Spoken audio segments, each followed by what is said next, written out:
They say he eats crayons and his knuckles drag on the ground, but that's only half true. Welcome back to the Home Defense Show with Skip Coryell. And that was the beautiful and sultry voice of Golden Glenn, the official announcer of the Home Defense Show. And I'm your host, Skip Coryell. Don't forget to check out our sponsors, United States Concealed Carry Association, shootingclasses.com, Apple Tree Media, and Center Shot Indoor Gun Range for all your training and equipment needs. And now it's time for our weekly self-defense report, sponsored by shootingclasses.com. And today we're speaking with self-defense instructor Marty Martin from the great and sunny state of Florida. Marty, thanks for coming back on the Home Defense Show today.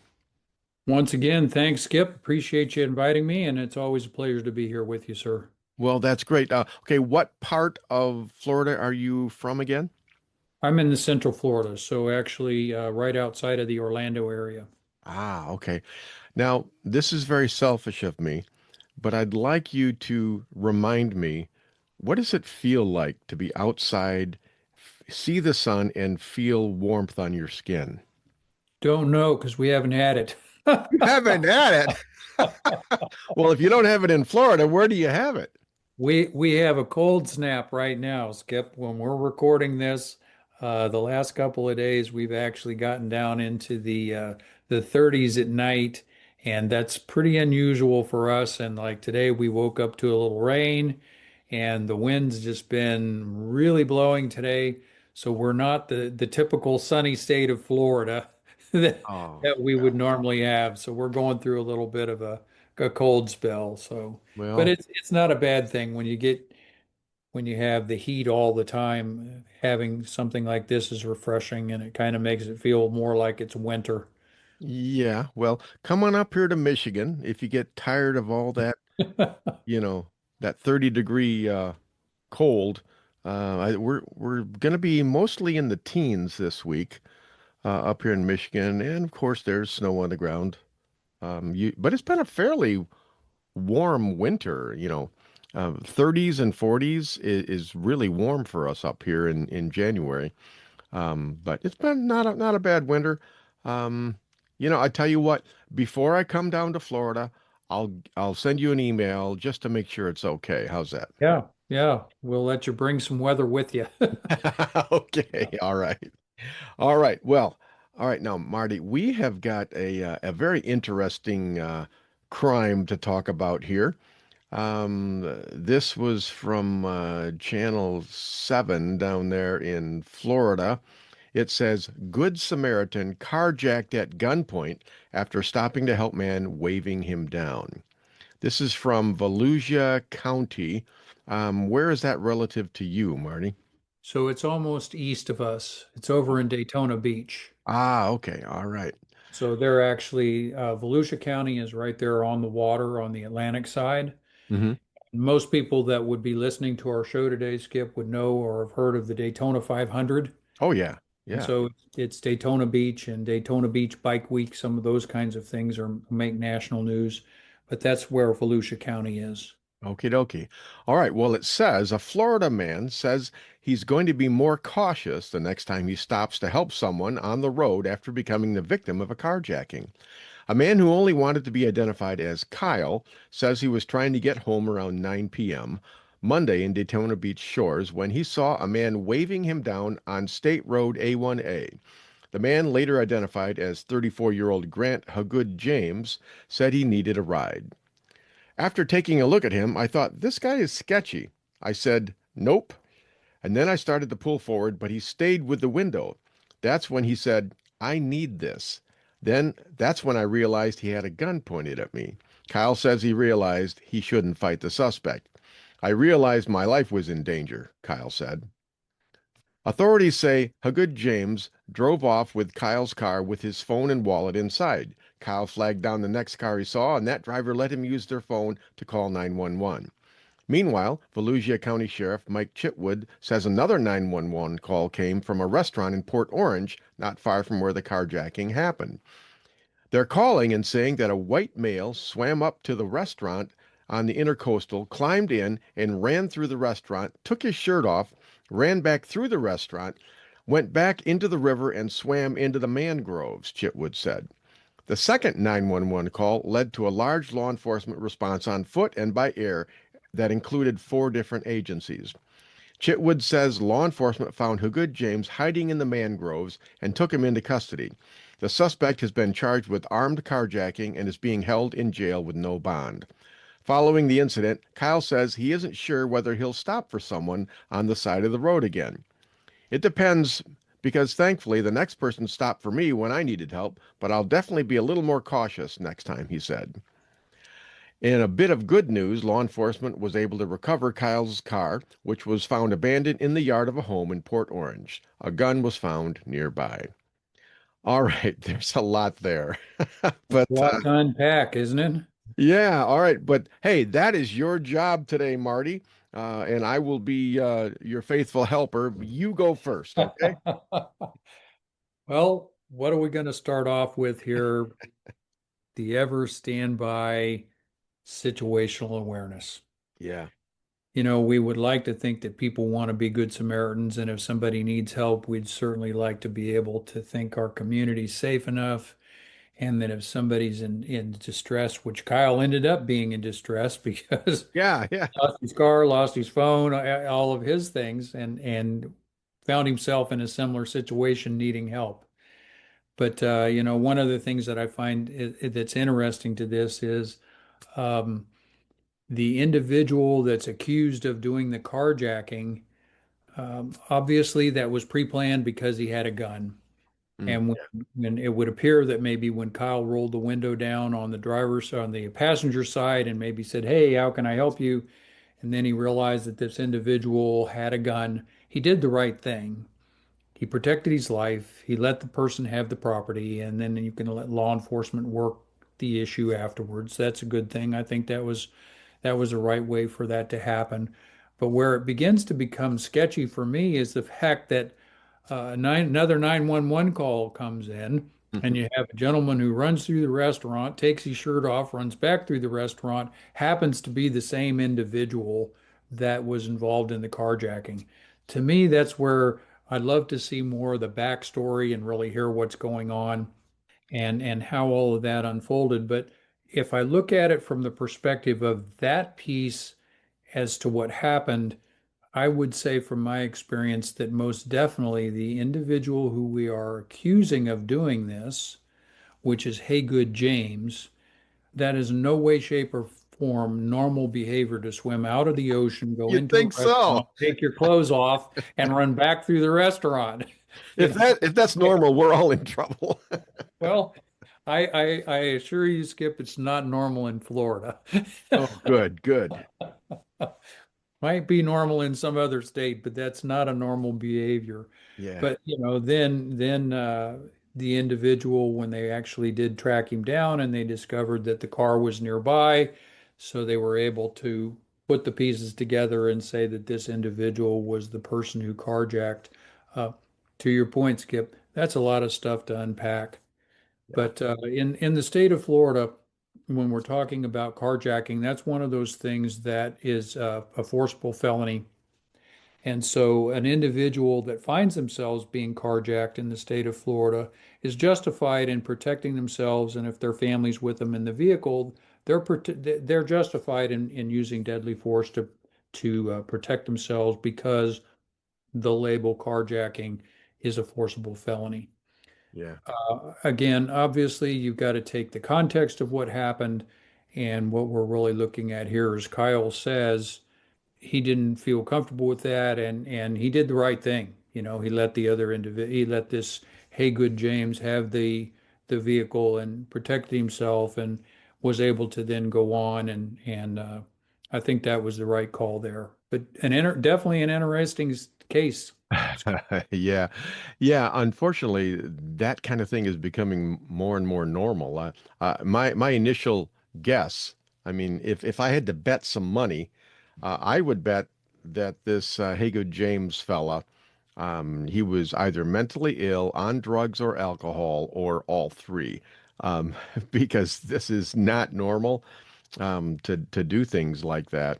My next point is when you talk about a carjacking, in this particular scenario, once you pull up and stop, you're kind of saying, okay, I trust this total stranger. And he either has a gun or he's going to hurt me or he's not going to hurt me. My basic rule is if I'm with my family, I don't stop.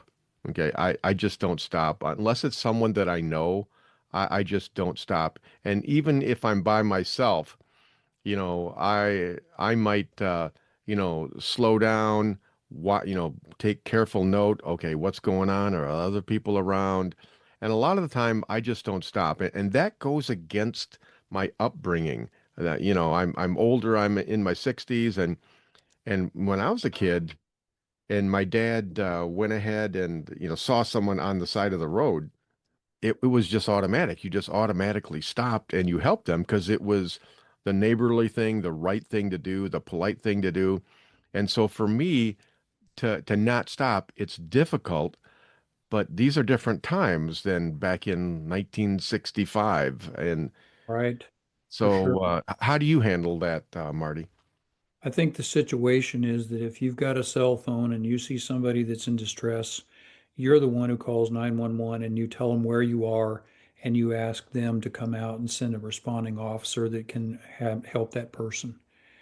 And the other part of that is if in fact law enforcement shows up on the scene, if in fact the person is distressed, if they have further need of help, law enforcement has the capability of calling in and getting an ambulance out there, getting other first responders to that person's home or that person's car went off the side of the road. They have a lot more things at their disposal that can help with that. Yeah, So to me, that's a good option. I think that probably is the best option. The only thing I would temper that with in today's society, and we see this in a lot of, and I'm sure you see it in some of the, specifically the United States Concealed Carry Association, shameless plug for them, some of the information that they talk about, and that is when we're getting ready to try and help somebody, just like in this situation, and we're trying to make this decision on whether we want to get involved or not.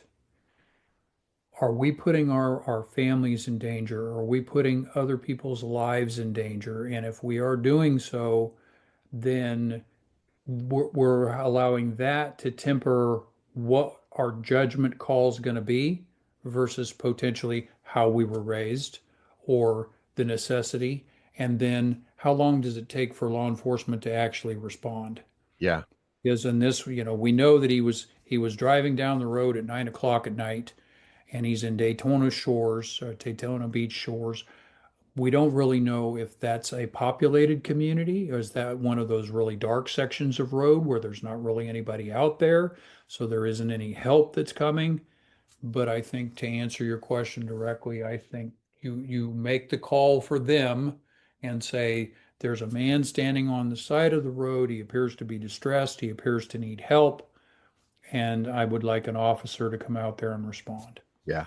Yeah, and I think most police agencies they're going to do that unless they're totally swamped. That's what's going to happen.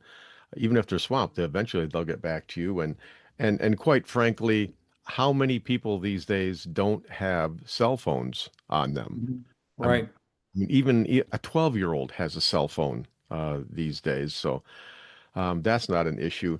One of the more comical things, interesting statements that I read in this were saying that a white male swam up to the restaurant.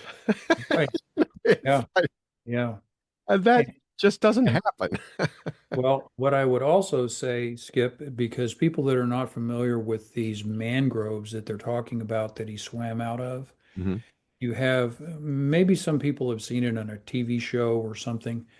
Along the edge of the water, we have these, I'm a little bit reluctant to say bushes because somebody would come along and correct me on that, but they're a large root that grows up out and above the water. And so they're very easy to hide in.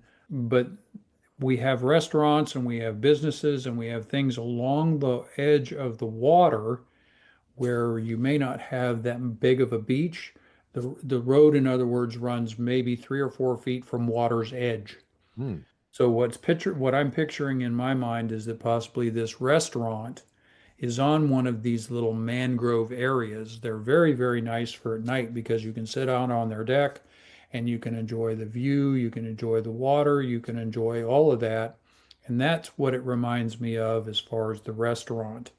Now, why he got, where he abandoned the car, where he abandoned the gun, meaning this Grant Haywood James in the article, him saying that when the police went back, they found the vehicle, they found the firearm. Why he would then go into the water and swim around to the restaurant versus walking up the road to the restaurant adds more mystery to Yeah. our article today, right? Yeah, we may never know what was going on inside this guy's head, and it might be a little scary inside his head. But I guess the best news for Grant is that he wasn't eaten by an alligator when he Exactly. was in the mangrove swamp. So, Yeah. that's good news. But this is just crazy all the way around. But Well, imagine connecting the dots on a second 911 call that comes into a restaurant yeah, about a male who's swam out of the water and again running through the restaurant with part of his clothes off. How do you connect the dots to he was the carjacker? So again, interesting. That's just one of those things that you can't make up. It's one of those stories that you just say you can't make this stuff up. yeah. Well, this is like a novel, like a fictional Yeah, yeah, story. yeah, So yeah, and in the article that I sent you, there's a picture of this guy. He looks yeah, a little bit yeah. sketchy, I Yeah, guess. he does.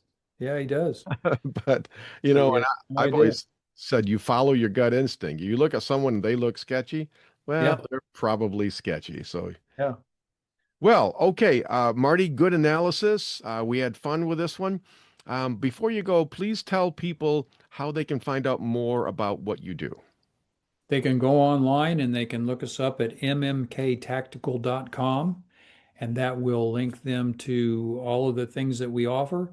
And we also use shootingclasses.com. So if they want a wonderful place to find our classes and use secure registration, that's who we use, Skip, is shootingclasses.com. And that's who I use as well. They're an excellent source for great training. Marty, thank you very much for being on the Home Defense Show today. And just be brave when it gets down to 32. Be brave.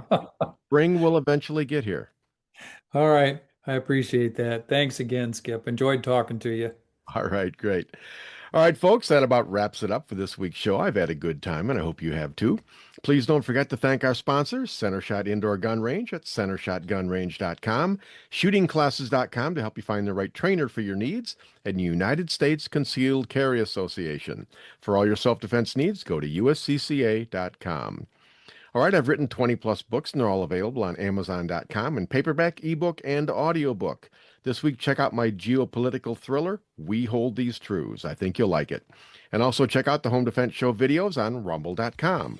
And if you want training from me in person, then check out Midwest Tactical Training at shootingclasses.com. Please join us again next week for all your home defense needs. In the meantime, God bless and stay safe. Thank you for joining us this week on the Home Defense Show.